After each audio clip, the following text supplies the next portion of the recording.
Constitution, I think, before they vote on any given piece of legislation. We got to start reading it again.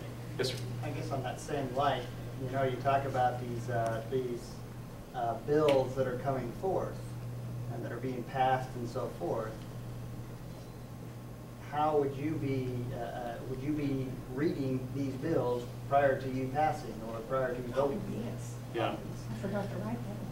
I support passage of the Read the Bills Act. If you go to my website, if you went to my website back in January or February of last year, you would have seen the phrase, heck, I would even support a common sense measure that would require members of Congress to read the bills before they vote on them. That is the Read the Bills Act.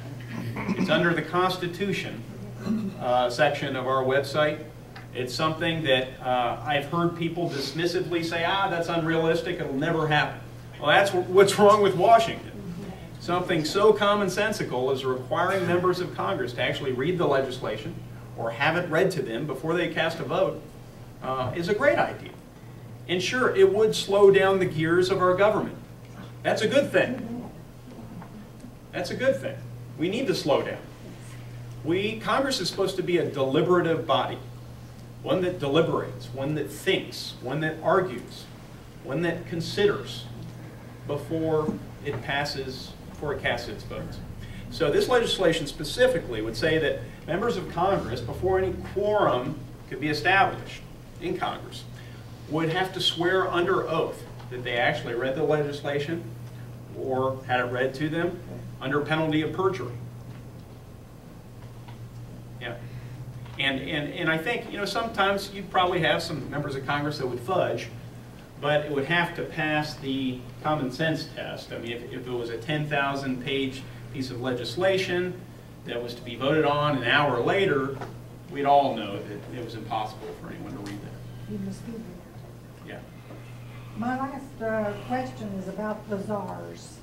Is there anything Congress can do as far as they're concerned? I mean, the president is the one that appoints them, and I didn't know whether Congress had any control over that. Yes, members of Congress take an oath to uphold and defend the Constitution of the United States, right? And these czars are involved in areas that arguably are unconstitutional.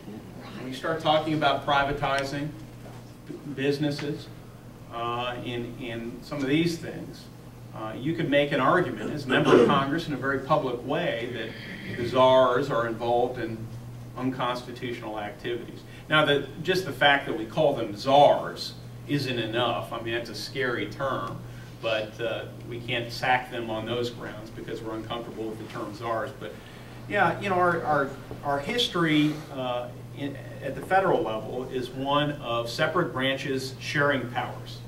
We hear the term, and we learn in our school books, separation of powers. But it's not always quite so clear. It's separate branches, judiciary, legislative, executive, sometimes sharing some powers. Power over the purse, power over drafting regulations versus drafting laws. And you know, I wish that members of Congress would become more vocal as the executive branch's powers grow and say, wait a second, you know, that feels inappropriate. There's no precedent to that level of power, and make the argument to the American people, and the American people will rise up and say, no, we don't want czars. Well, and then they'll go away. Isn't it Congress, one of Congress' jobs is to do what the czars are doing? I mean, the czars, the way I understand it, they are informing the president of the change that's going to take place tomorrow, or the one that they want to take place tomorrow. Yeah, isn't that a congressional thing? Well, no. If you're talking about just an advisory role of these czars, and that's what they're supposed to be, isn't it? Yeah, that's right. That's what they're supposed to be. Right. And presidents can appoint their own advisors to do things. As many as they want. Well, the money has to be appropriated by Congress, right? That's what I thought. That's right. I figured up one day, and at that time we had 33. I think it was 33 czars, and their payroll. I just figured their payroll And we're paying not only for them, but their office staff. And it's in billions of dollars that we're paying for czars and their office staff. Well, I'm offended by how big these staffs are becoming, just like you are. Frankly, I'm offended by our congressional staffs too. They continue to grow and grow and grow. And maybe I could live with that if I got the sense that we're getting more value out of our congressional offices. But I actually get the sense it's the opposite. We're getting less value out of them. So let me use that to segue into a somewhat related topic. Here's one way that I have to maybe give value to all of you. Are you familiar with these bookmobiles that libraries have? I think it's a great idea.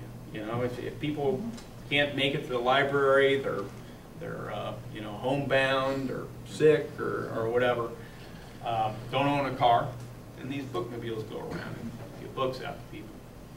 Well, what if we had a mobile congressional office?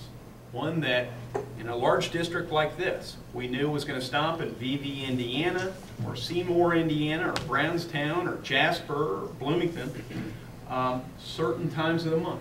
Third Tuesday of the month, it's going to stop here. And then when something like health care reform comes up, and you're not hearing from your member of Congress, you'll at least know that somebody's going to be there. Or if you've got a problem with your Social Security situation, you need it sorted out, and you're just would like to talk to somebody in person, you know that they're going to be there in Brownstown on the third Tuesday of the month.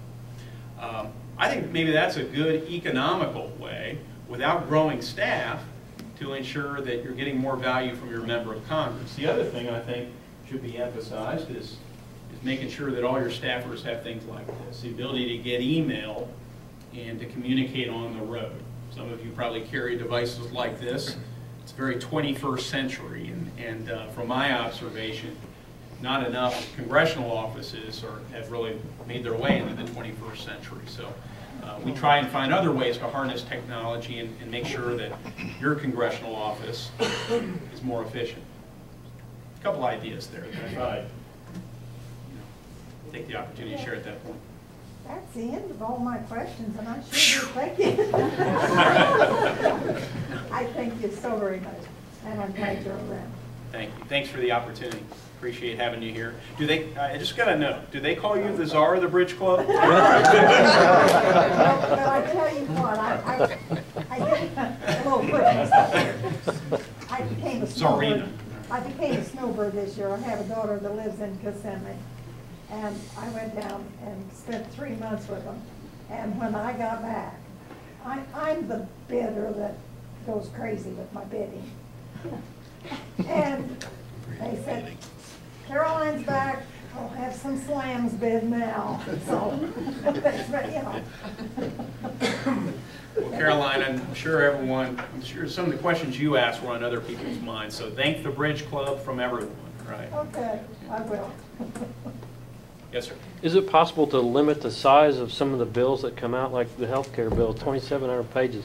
Is it possible to make that smaller? Can you not say what you want in 50 pages? Pass the Read the Bills Act. I know it's starting to sound like the elixir, like you know, some of these creams you get that are supposed to, you know, gingivitis, athlete's foot, you know. But if you pass the Read the Bills Act and you require members of Congress to actually read this stuff before they vote on it, I guarantee one product of that is going to be a 10,000 bill becoming a couple of hundred pages, because no one wants to read 10,000 pages if you can succinctly put it together in a couple of hundred pages. And here's another effect of that.